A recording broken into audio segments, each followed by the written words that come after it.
Hello बच्चों, कैसे हो? ठीक हो ना सब? ध्यान रखना अपना, ठीक है? शुरू करें? चलो शुरू करते हैं, ठीक है? देखो, आज अपन नया चैप्टर पढ़ेंगे, अलजेब्रा। क्या पढ़ेंगे? अलजेब्रा। ये बहुत इंपॉर्टेंट चैप्टर है, बहुत ज्यादा। हिंदी में क्या बोलते हैं इसको? बीज गणित। क्या बोलते हैं? बीज गणित। बीज पता है ना? हाँ, वही वाला बीज, बीज गणित बोलते हैं इसको हिंदी में, ठीक है? ये चैप्टर बहुत ज्यादा इंपॉर्टेंट है क्योंकि आगे आने वाले जितने भी चैप्टर होंगे ना, उसमें ये बहुत ज्यादा यूज आएगा, ठीक है? जो ऐकिक नियम है, जो अनुपात समानुपात है, और जो ये वाला चैप्टर है, ये आगे बहुत ज्यादा यूज आने वाले हैं, है ना? तो ये तीन चैप्टर तुम्हें अच्छे से आने चाहिए, ठीक है? इस चैप्टर को पढ़ने के बाद हम है ना ऐकिक नियम वाले और बीजगणित वाले सवाल फिर से देखेंगे, ठीक है? फिर से देखेंगे मतलब वापस पढ़ेंगे नहीं अपन उसको, मतलब ये तरीका नहीं है, तरीका तो वही रहेगा, बस ये पढ़ने के बाद वो और आसान लगने लगेंगे हमको, ठीक है? अनुपात और समानुपात वाला जो चैप्टर है वो ये पढ़ने के बाद और आसान लगने लगेगा, ठीक है? क्यों? क्योंकि अपन ने देखो अनुपात में पढ़ा था ना, उल्टा अनुपात और सीधा अनुपात। ये सीधा अनुपात में पढ़ा था। तो ये देखो x और y, ये सब क्या है? ये अपन अलजेब्रा में सीखेंगे। किसमें? अलजेब्रा में सीखेंगे हम ये सब, ठीक है? तो बहुत ज्यादा इंपॉर्टेंट है और इसको पढ़ने में मजा भी आता है, क्योंकि अभी तक हम क्या करते आए थे? हम है ना नंबरों को जोड़ते, नंबर को घटाते, नंबरों को गुणा करते, भाग करते, ब्रैकेट में लेते, बाहर लेते, ठीक है?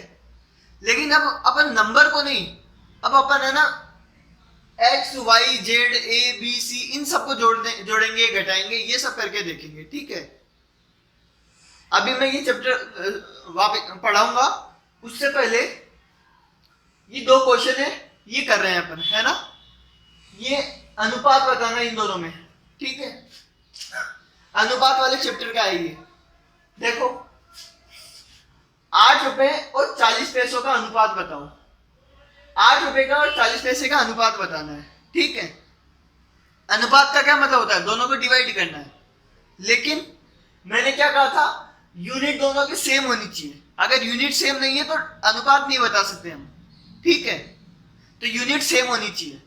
तो ये ध्यान रखना हमेशा। अगर इसका आंसर किसी ने 8/40 किया,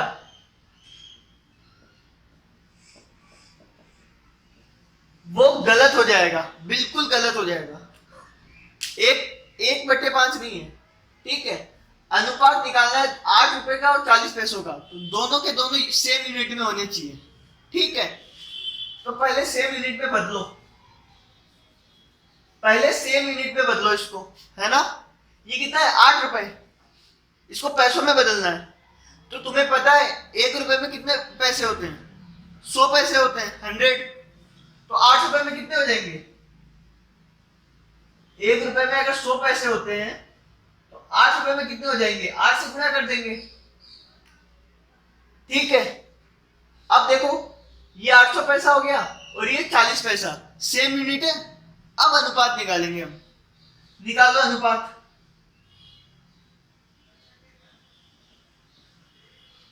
ऊपर 800 पैसा रखेंगे और नीचे 40 पैसा। सेम यूनिट रहती है ना, तो पैसे से पैसा कट जाता है। अगर यूनिट सेम नहीं होगी तो वो पैसा कटेगा नहीं फिर। अब देखो, 0 से 0 कैंसिल, ये आएगा 20। क्या आंसर आएगा? 20/1। कहने का मतलब जो 8 रुपए है वो 40 पैसों से 20 गुना ज्यादा है, ठीक है? जो 8 रुपए है वो इससे 20 गुना ज्यादा है, तभी 20/1 आया है, ठीक है? तो जरूरी नहीं है इसमें तुम्हें अनुपात निकालने को बोले, तुम्हें ये भी बोला जा सकता है जो 8 रुपए है वो 40 पैसों से कितना गुना ज्यादा है। तो तुम क्या करोगे? दोनों का अनुपात निकाल दोगे, तो ये 20 आंसर आया तो मतलब 20 गुना ज्यादा है, ठीक है, आगे देखो 15 मीटर और 1.2 किलोमीटर का अनुपात बताओ। फिर से अनुपात बताना है, डिवाइड करना है, पर इसकी यूनिट मीटर है, इसकी किलोमीटर है, तो यूनिट सेम रखनी है। ठीक है, तो ये मीटर में करूँ कि इसको किलोमीटर में करूँ? इसको मीटर में कर देता हूं, है ना, ज्यादा आसान पड़ेगा। तो तुम सबको पता है जो 1 किलोमीटर में होता है वो 1000 मीटर होता है। होता है कि नहीं होता है? 1 किलोमीटर में कितना मीटर होता है? 1000 मीटर होता है। ठीक है, तो 1 किलोमीटर का पता है, तो 1.2 किलोमीटर का कैसे निकालेंगे? 1.2 से मल्टीप्लाई कर देंगे। कर दो इसको 1.2 से मल्टीप्लाई करो। 1.2 को 1000 से मल्टीप्लाई करो। देखो ये पॉइंट आगे खसक जाएगा, कितना कदम? 3 कदम। तो 1 कदम आगे खसका, ठीक है, फिर 2 कदम में क्या लग जाएगा? 0 लग जाएगा। तो देखो 1 कदम आगे गया तो 12, फिर 2 0 और लगा दो, तो कितना हो जाएगा? 1200 मीटर। 1.2 किलोमीटर पे कितना मीटर होता है? 1200 मीटर। ठीक है, अब क्या करेंगे? अब अनुपात बताना है हमें। अनुपात बताओ। देखो पहले ये लिखा है 15 मीटर, तो ऊपर 15 लिखोगे और नीचे 1200 लिखोगे। ठीक है, तो अनुपात क्या आएगा?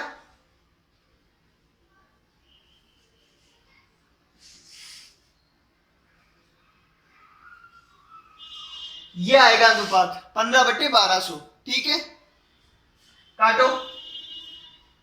5 से कटे, 5 से नहीं, हाँ 15 से कट जाएगा ये। 15 एकम 15,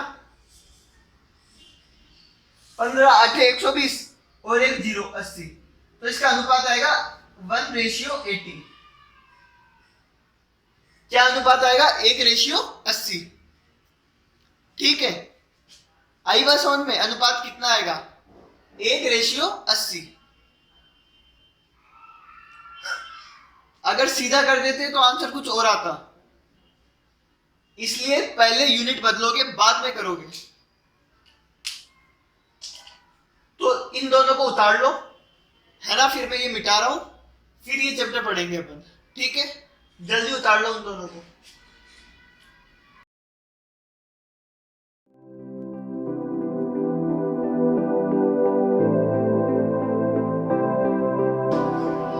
देखो अब इधर देखो, देखो चैप्टर है हमारा अलजेब्रा, जिसको हिंदी में बोलते हैं बीजगणित। अलजेब्रा में हम करते क्या है? X Y Z A B C इन सबको जोड़ते हैं, घटाते हैं, इनको ये सब करते हैं, है ना। असल में अलजेब्रा क्या होता है? देखो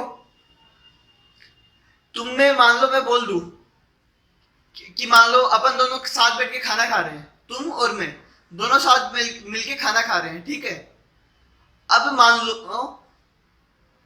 तुम कुछ रोटियां खाते हो, मैं भी कुछ रोटियां खाता हूं। ठीक है, तो अगर मैं बोल दूं कि मैं तुमसे 3 रोटी ज्यादा खाता हूं, क्या बोलूं? मैं तुमसे 3 रोटी ज्यादा खाता हूं। आई बात समझ में? मैं तुमसे अगर 3 रोटी ज्यादा खाता हूं, तो बताओ मैं कितनी रोटियां खाऊंगा?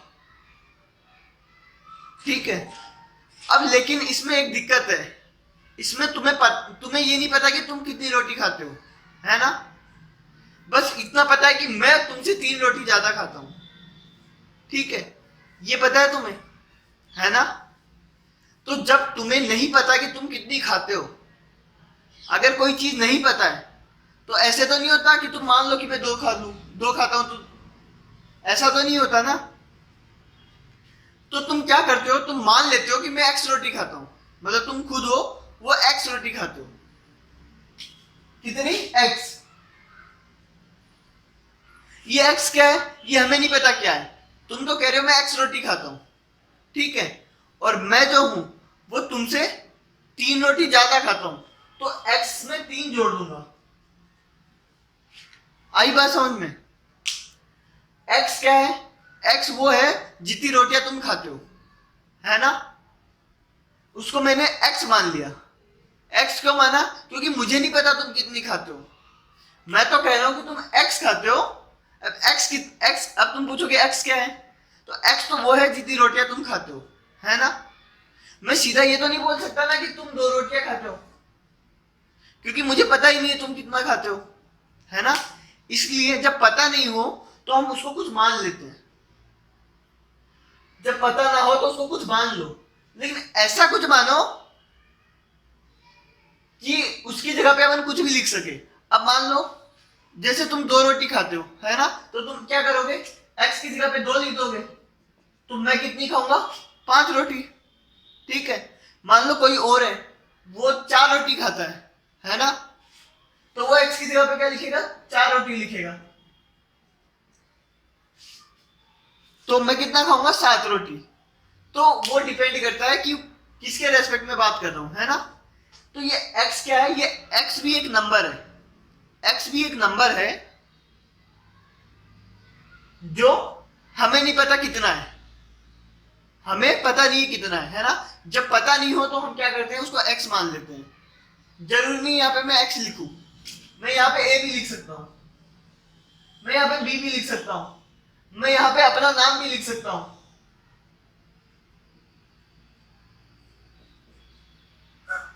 ठीक है, तो मतलब x की जगह पे कुछ भी लिख दो, क्योंकि x तो पता ही नहीं है ना क्या है, तो कुछ भी लिख दो, a b मयंक, तुम्हारा नाम, खुद का और किसी का नाम, कुछ भी लिख दो यहाँ पे। ठीक है, बस कोई नंबर नहीं लिखना, क्योंकि नंबर लिखते ही तो फिक्स हो जाएगा कि तुमने इतनी रोटी खाई है, तुम इतनी रोटी खाते हो।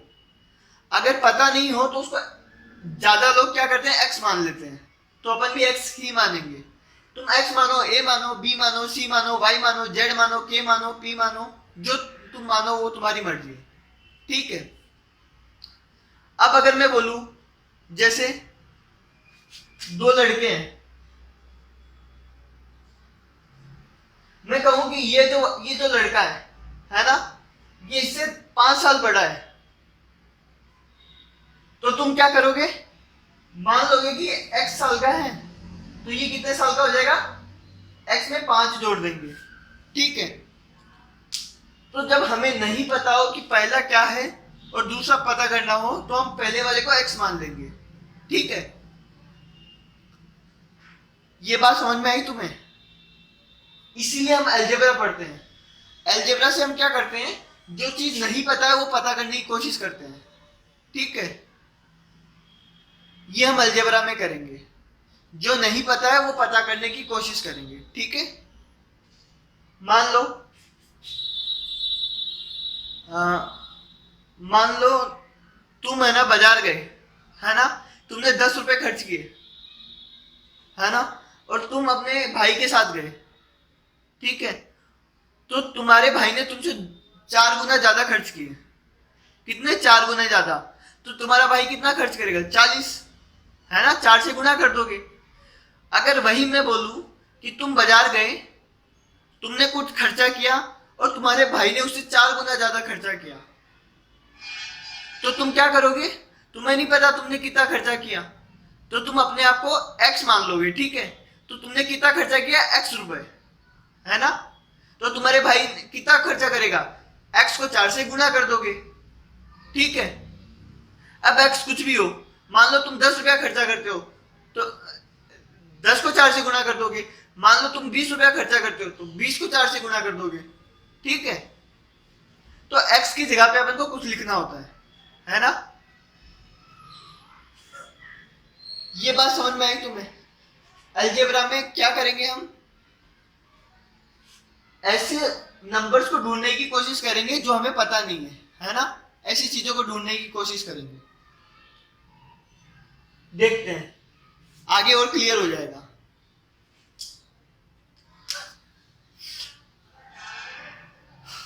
जैसे वेरिएबल, वेरिएबल को हिंदी में बोलते हैं चर। वेरिएबल क्या होता है, जिसका मान फिक्स नहीं होता, मतलब जिसकी वैल्यू फिक्स नहीं होती, जिसकी वैल्यू चेंज होती रहती है, वो वेरिएबल होता है। वेरिएबल क्या होता है, जिसका मान फिक्स नहीं होता, फिक्स नहीं होता मतलब चेंज होता रहता है। जैसे ये x है ना, ये x फिक्स नहीं है, x कुछ भी हो सकता है, x2 भी हो सकता है, 3 भी हो सकता है, 10 भी हो सकता है, 1 भी हो सकता है, 0 भी हो सकता है, क्योंकि इधर x हमने क्या माना है, x हमने माना है जितनी रोटियां तुम खाते हो, ठीक है।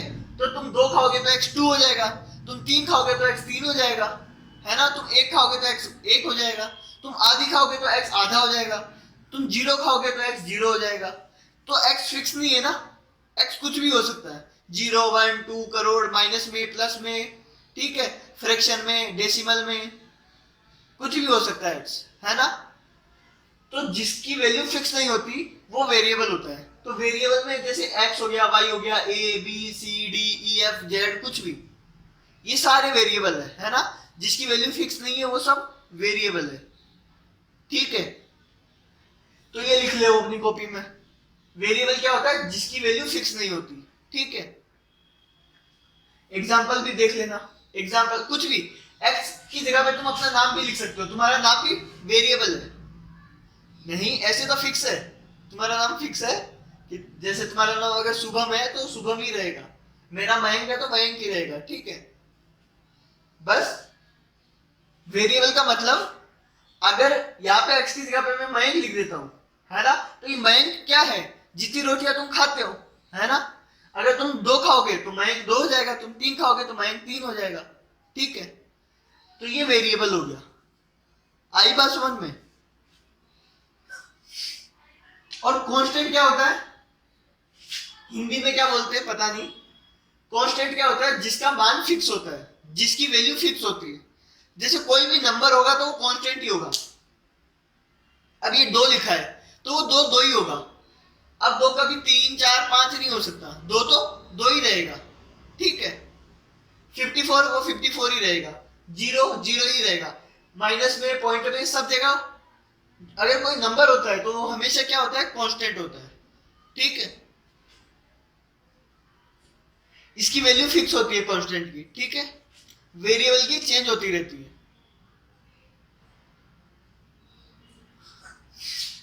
तो वेरिएबल समझ में आया तुम्हें क्या होता है, जिसकी वैल्यू चेंज होती रहती है और वो अपने हिसाब से चेंज होती है ना। जैसे अगर अपन रोटियां को x मान रहे हैं तो अगर अब वो अपने हिसाब से चेंज हो गया, अपन 2 खाएंगे तो उधर 2 हो जाएगा, अपन 3 खाएंगे तो उधर 3 हो जाएगा, ठीक है। अपन अगर 10 खाएंगे तो उधर 10 हो जाएगा। अब जैसे उम्र वाला है, इसकी उम्र 5 साल बड़ी है, अब इसकी उम्र क्या है, अगर इसकी उम्र 5 साल हुई तो ये 10 का हो जाएगा, x की जगह पे 5 आ जाएगा। अगर इसकी उम्र 2 साल हुई तो x की जगह पे 2 आ जाएगा, है ना। तो ये वेरिएबल क्या है, ये वेरिएबल एक ऐसा नंबर है जो हमें पता नहीं है, जो हमें पता करना होता है, ठीक है। और वो फिक्स नहीं होता, कुछ भी हो सकता है, ठीक है। उसकी वैल्यू फिक्स नहीं होती, मतलब x2 भी हो सकता है, 5 भी हो सकता है, 10 भी हो सकता है, करोड़ भी हो सकता है, कुछ भी हो सकता है, ठीक है। और ये समझ में आया वेरिएबल का काम क्या पड़ता है। जब हमें पता नहीं हो तो हम क्या करते हैं, x मान लेते हैं, ठीक है, सारी झंझट ही खत्म, x मान लो। अब उसकी मर्जी वो कुछ भी हो, अगर वो 10 होगा तो x की जगह पे 10 रख देंगे, अगर वो 20 होगा तो x की जगह पे 20 रख देंगे, हमने तो x मान लिया, ठीक है।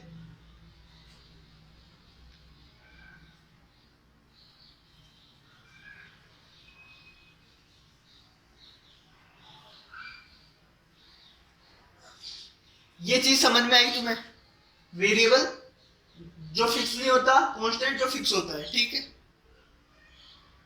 जब किसी संख्या का मान पता नहीं हो तो x y z a b c p q जो भी मान है, जैसे कोई भी वेरिएबल को ले लेते हैं। अगर मान नहीं पता हो, वैल्यू नहीं पता हो तो x y z कुछ भी ले लेते हैं ना, कोई भी वेरिएबल ले लेते हैं हम, ठीक है। आई बात समझ में, ठीक है। मैं अगर तुम्हें बोलूं कि तुम्हारी उम्र में 10 जोड़ो, तो तुम्हें तो हमारी खुद की उम्र पता है ना, तो तुम क्या करोगे, उसमें 10 जोड़ दोगे। लेकिन अगर मैं बोलूं राम की उम्र में 10 जोड़ो, अब तुम्हें तो राम की उम्र नहीं पता ना, लेकिन तुम्हें 10 जोड़ने को कहा है, तो तुम क्या करोगे, बोल दोगे कि राम की उम्र कितनी है, x है, अब इसमें 10 जोड़ दो, ये 10 जोड़ दिया, ठीक है। अगर तुम्हें बोले राम की उम्र में 3 से गुणा करो, 3 से गुणा करो, तो राम की उम्र ये रही, उसमें 3 से गुणा कर दो, ठीक है। तो ये वेरिएबल का समझ में आया तुम्हें? अगर राम की उम्र में 10 जोड़ना है तो ऐसे लिखेंगे, ठीक है।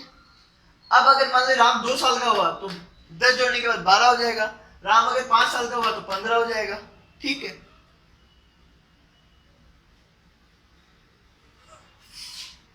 तो ये वेरिएबल बहुत काम की चीज है। इससे होता क्या है, कुछ पता नहीं होता है तो एक बार अपन x मान के छोड़ देते हैं, है ना। उसके बाद हम कुछ सोल्व करते हैं तो x की वैल्यू निकालते हैं, ठीक है। तो ये x, y, z, a, b, c, p जो भी है, ये वेरिएबल्स बहुत काम का है। ये चैप्टर बहुत काम का है, ठीक है। वैसे तो ये बहुत बड़ा चैप्टर है, बहुत ज्यादा। इसको पढ़ते जाओ कभी खत्म ही नहीं होगा, ठीक है। लेकिन हमें सिर्फ हमारे काम का पढ़ना है, ठीक है। थोड़ा सा पढ़ेंगे, ज्यादा नहीं पढ़ेंगे। थोड़ा सा भी थोड़ा लंबा चलेगा, है ना। ऐसे नहीं कि 1-2 दिन में खत्म हो जाएगा, थोड़ा सा लंबा चलेगा, पर है बहुत आसान, है ना। है बहुत आसान, थोड़ा लंबा चलेगा, है बहुत ज्यादा आसान। और आगे जितने भी चैप्टर आने वाले हैं, ये अपनी अहम भूमिका निभाने वाला है। अलजेब्रा, इसलिए तुम्हें अलजेब्रा सीखना ही है, ठीक है। अलजेब्रा में वेरिएबल पता है, कांस्टेंट पता है, ठीक है। अब है नंबरों को हमें जोड़ना घटाना आता है ना, बोर्ड मार्क्स अपन ने सीखा था, ठीक है। वैसे ही वेरिएबल्स को भी जोड़ना घटाना होता है ना। अब कैसे जोड़ते घटाते हैं वो अपन सीखेंगे। बोर्ड मास इसमें भी वही वैसा ही लगता है जैसा नंबर में लगता है, ठीक है। इसमें भी बोर्ड मास तो बोर्ड मास ही होगा। पहले गुणा करेंगे, फिर क्या, पहले डिवाइड, फिर मल्टीप्लाई, फिर प्लस, फिर सब्ट्रैक्शन, ये सब वही चलेगा, ठीक है। बस करेंगे कैसे वो हमें सीखना है ना। देखो टॉपिक देखो, जोड़ना। ये हमारा टॉपिक है जोड़ना। ये यहां तक लिख लेना पूरा, उसके बाद ये जोड़ना, ये टॉपिक हेडिंग डालना, ठीक है। अब जोड़ना किसको है ना, कांस्टेंट और कांस्टेंट को जोड़ना। कांस्टेंट मतलब जो फिक्स हो, नंबर हो, जो कोई नंबर हो उनको जोड़ना है। तो 2 नंबर को 3 नंबर को जोड़ना आसान है ना। जैसे 2 + 5 7 होते हैं, ठीक है। तो कांस्टेंट और कांस्टेंट को तो जोड़ना अपन ने सीख लिया है ना। कांस्टेंट और वेरिएबल को जोड़ना है, कांस्टेंट और वेरिएबल को जोड़ना है। तो देखो कोई भी कांस्टेंट ले लो, जैसे इधर मैंने लिया 8, मैंने क्या लिया 8, उसमें किसको जोड़ना हो, वेरिएबल को। तो 8 में मैं क्या जोड़ लूं, x, ठीक है। अगर x की जगह पर मैं 2 लिखता मान लो, तो जोड़ के कितना आ जाता, 10। लेकिन अभी मैंने क्या लिख रखा है, x लिखा है, तो इसको जोड़ने पे कितना आएगा, इसको जोड़ने पे कितना आएगा बताओ।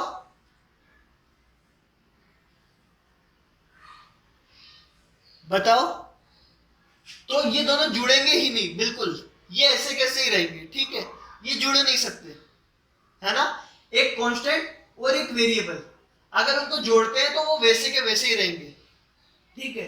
तो इनको जोड़ने पे क्या आएगा, ये का यही वापस आ जाएगा, 8 + x। तो देखो 8 में x को जोड़ेंगे तो 8 + वो का वही रहेगा, कुछ चेंज नहीं होगा, ठीक है। आई बात समझ में।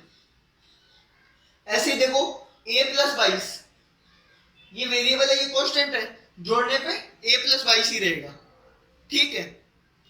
तो ये चीज बहुत इंपॉर्टेंट है, ध्यान रखना। एक कांस्टेंट और एक वेरिएबल आपस में कभी जुड़ेंगे नहीं, ठीक है। आई बात समझ में, ऐसा का ऐसा ही रहेगा, ठीक। बस ज्यादा से ज्यादा क्या कर सकते हो, 8 में x जोड़ू या x में 8 जोड़ू, बात तो एक ही है ना।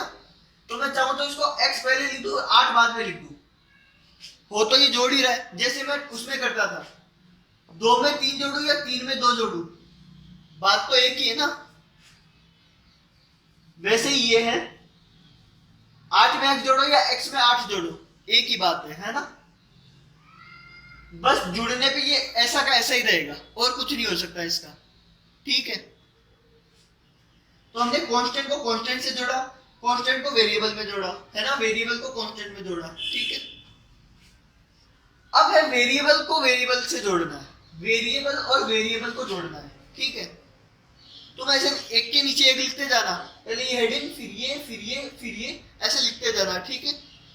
अभी नहीं, थोड़ी देर बाद लिखना है ना। देखो, वेरिएबल और वेरिएबल को जोड़ना, जोड़ना कर रहे हैं अपन।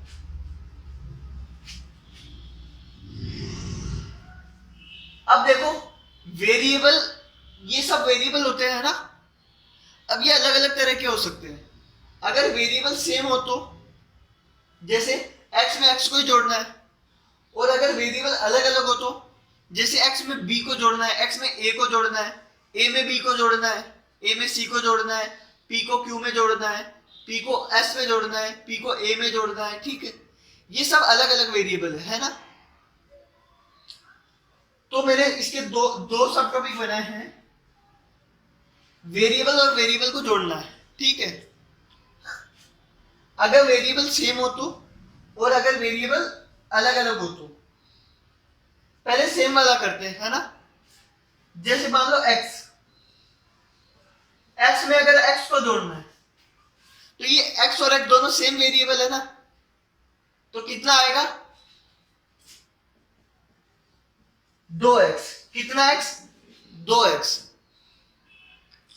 देखो, x लिखा है या फिर 1x लिखा है, या तो x लिख दो या 1x लिख दो, बात एक ही है ना।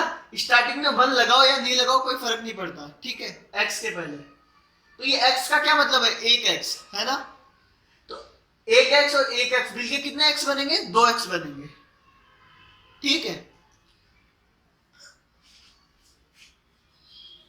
जुड़ के कितने बनेंगे, 2x।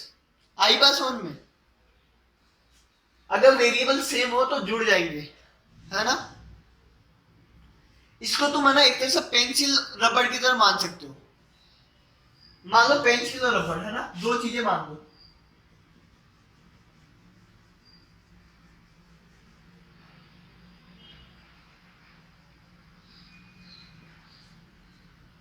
ठीक है, दो अलग अलग चीजें है ना, पेंसिल अलग होती है, रबर अलग होता है, ठीक है। ये मान लो x जो है वो पेंसिल है ना, तो पेंसिल प्लस पेंसिल, तुम बताओ, दोनों सेम है तो दोनों पेंसिल मान लो या दोनों रबड़ मान लो, ठीक है। अलग अलग नहीं है, दोनों सेम है ना। तो तुम बताओ, एक पेंसिल प्लस एक पेंसिल, कितनी पेंसिल होगी, 2 पेंसिल होगी, है ना। एक रबड़ प्लस एक रबड़, 2 रबड़ होगा।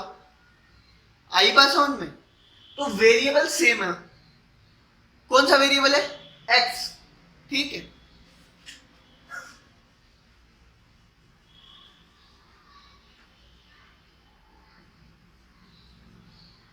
देखो, 5x प्लस 3x, है ना, इसमें कितने वेरिएबल है, एक ही वेरिएबल है ना, कौन सा, x। इधर भी x है, इधर भी x है, बस वो 5 है, ये 3 है ना। है तो x, वेरिएबल तो एक ही है, कौन सा, x, ठीक है। इनको क्या करना है, जोड़ना है। तो जब सेम वेरिएबल होता है तो जुड़ जाएंगे, ये भी x है, ये भी x है, तो देखो जोड़ो, 5x और 3x। इसको ऐसे मान लो, 5 पेंसिल और 3 पेंसिल। अगर मैं तुम्हें 5 पेंसिल दूं फिर 3 पेंसिल दूं तो कितनी पेंसिल हो जाएगी, 8 पेंसिल। तो ऐसे ही ये कितना हो जाएगा, 8x। कितना हो जाएगा, 8x, ठीक है। देखो, इधर मैंने क्या लिखा है, 4y plus 2y, 4y plus 2y, कितना y होगा, 6y। 4 प्लस 2 6, ठीक है। ये देखो वेरिएबल सेम है, ये भी y है, ये भी y है, तो जो आंसर आएगा वो भी y में ही आएगा, ठीक है। बस ये जुड़ जाएंगे आपस में। आई बात समझ में। अब ऐसे ही अगर मैं 3 बार लिख दूं,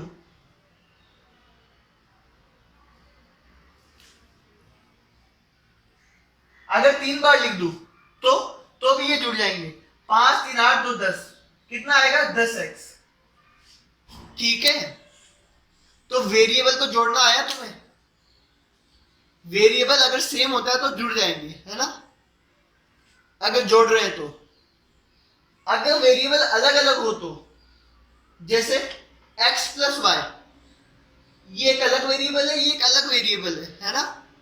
अगर अलग अलग वेरिएबल हो तो ऐसे का ऐसे ही रह जाएगा, जुड़ेंगे नहीं, ऐसे का ऐसे ही रुक जाएगा। जैसे इसमें होता था कांस्टेंट और वेरिएबल में, ऐसे का ऐसे ही वापस आ जाता था, है ना। अगर अलग अलग हो तो x प्लस वाई कितना आएगा, वो x प्लस वाई ही रहेगा, ठीक है। अब चाहो तो मैं y पहले लिख दूं, x बाद में लिख दूं, बात एक ही है ना, बस दोनों जुड़ने चाहिए। तो अगर एक कांस्टेंट और एक वेरिएबल जुड़ रहा है, सॉरी, दो अलग अलग वेरिएबल अगर जुड़ रहे हैं तो वो वैसे के वैसे ही रहेंगे, ठीक है, कोई चेंज नहीं आएगा उनमें। जैसे इधर देखो 5a प्लस 2c कितना है, 5a है और 2c है, तो ये अलग वेरिएबल है, ये अलग वेरिएबल है, तो ये जुड़ेंगे नहीं, ये ऐसे कैसे वापस आ जाएंगे। 5a प्लस 2c, ठीक है, समझ में आया तुम्हें? वेरिएबल को जोड़ना कैसे है, देखो तीन तरीके, या तो दोनों कांस्टेंट जुड़ेंगे, है ना, कांस्टेंट को जोड़ना तो आसानी से आता है, दो नंबरों को जोड़ना तो आता है, ठीक है। एक कांस्टेंट हो और एक वेरिएबल हो तो वो दोनों जुड़ेंगे नहीं, अगर बीच में प्लस का साइन है तो वो प्लस का वैसे ही रह जाएगा, ठीक है। और अगर दो वेरिएबल को जोड़ना है, इसको दो वेरिएबल को, ठीक है, तो क्या होगा, अगर दोनों वेरिएबल सेम है तो जुड़ जाएंगे, और दोनों वेरिएबल अलग अलग है तो वो वैसे के वैसे ही रह जाएंगे। आई बात समझ में? आई कि नहीं आई? आई ना, ठीक है। x मतलब क्या है, 1x, ये 1x ये 1x, तो 2x हो जाएगा, ठीक है। केवल x लिखा हो या 1x लिखा हो एक ही बात है ना। केवल y लिखा हो या 1y लिखा हो एक ही बात है। अब देखो मैंने क्या बोला था, वेरिएबल अलग अलग हो तो वो जुड़ेंगे नहीं, वैसे के वैसे ही रहेंगे, है ना। तो x प्लस वाई क्या होगा, x प्लस वाई रहेगा, है ना, ठीक है।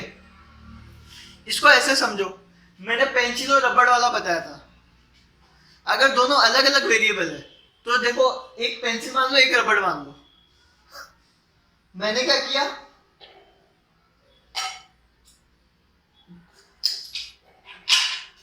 तुम्हें एक पेंसिल दी और एक रबड़ दिया, मान लो ये रबड़ है ना, वैसे तो रबड़ नहीं है ये, और ये पेंसिल दी है, एक पेंसिल दी और एक रबड़ दिया, ठीक है। अब मैं तुम्हें बोलूं तुम्हारे पास कितनी पेंसिल है, अगर मैं तुम्हें बोलूं तुम्हारे पास कितनी पेंसिल है, एक पेंसिल दी और एक रबड़ दिया, है ना। अब मैं बोलूं तुम्हारे पास कितनी पेंसिल है, तो एक ही पेंसिल होगी, कितने रबड़ है, एक रबड़ है, वो जुड़ तोड़ ही जाएंगे। अगर मैं एक पेंसिल देता हूं और एक पेंसिल देता हूं तो तुम्हारे पास दो पेंसिल हो जाएगी, लेकिन अगर मैं एक पेंसिल देता हूं और एक रबड़ देता हूं तो वो एक पेंसिल और एक रबड़ ही रहेंगे, ठीक है। अगर मैं तुम्हें 5 पेंसिल और 2 रबड़ देता हूं, 5 पेंसिल दी और 2 रबड़ दिया, अब बोलो इनको जोड़ो, तो बताओ कितनी पेंसिल कितने रबड़ रहेंगे, तो 5 पेंसिल और 2 रबड़ ही रहेंगे, 7 पेंसिल तो नहीं हो जाएगी, और 7 रबड़ तो नहीं हो जाएंगे, नहीं ना, वो क्या रहेगी, 5 पेंसिल और 2 रबड़ ही रहेंगे। वैसे ही है, 5a और 2c को जोड़ेंगे तो वो 5a प्लस 2c वही रहेगा, ठीक है, 7 नहीं हो जाएगा वो। तो ये बात समझ में आई कि नहीं आई तुम्हें? अगर वेरिएबल अलग अलग हो तो जुड़ेंगे नहीं, और सेम हो तो जुड़ जाएंगे, ठीक है। कर लोगे ना ये